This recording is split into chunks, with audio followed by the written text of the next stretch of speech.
Hello, Rolf Schonberger with wiredin.cc, and I'm here today with a good friend and great winemaker, Nick Goldschmidt.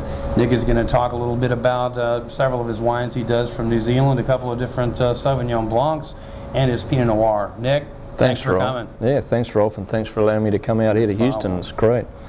So yeah, I have two vineyards in New Zealand. New Zealand is basically a long country with three islands. It's the North Island, the South Island, and the Stewart Island.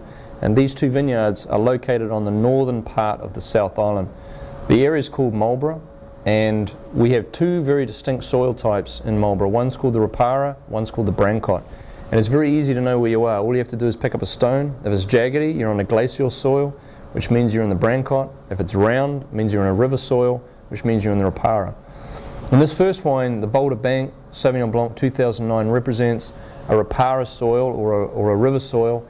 And this vineyard is very unique in that it's basically very close to sea level or slightly under sea level, which means we get more saline characters in the soil or more salt in the soil, and that translates into the wine.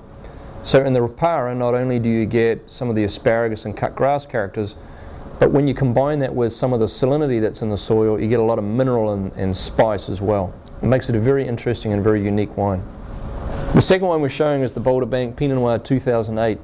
I try to make Pinot Noir very fresh fruit, very lively, without a lot of wood, good complexity between fruit, acid and tannin, and such a wine that you can go back and very easily have that second glass.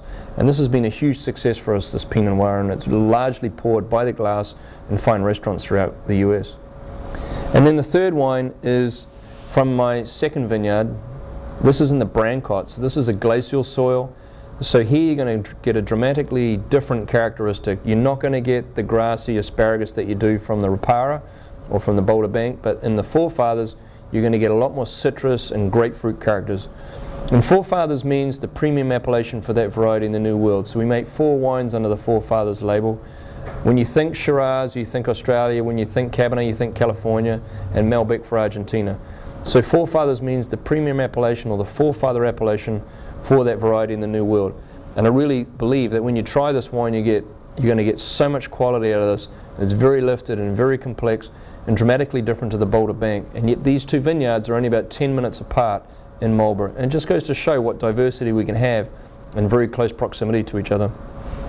Very good, Nick. These are incredible wines. Trust me. I drink a lot of wines from New Zealand, and these are really, really good. They're very affordable and easily gotten here locally at Specs. Do yourself a favor, go out and try these wines, one or all of them. You will not be disappointed. And Nick, thanks a lot for coming, and we'll look forward to seeing you again soon. Thanks, Rolf. Cheers. Thanks for having me by.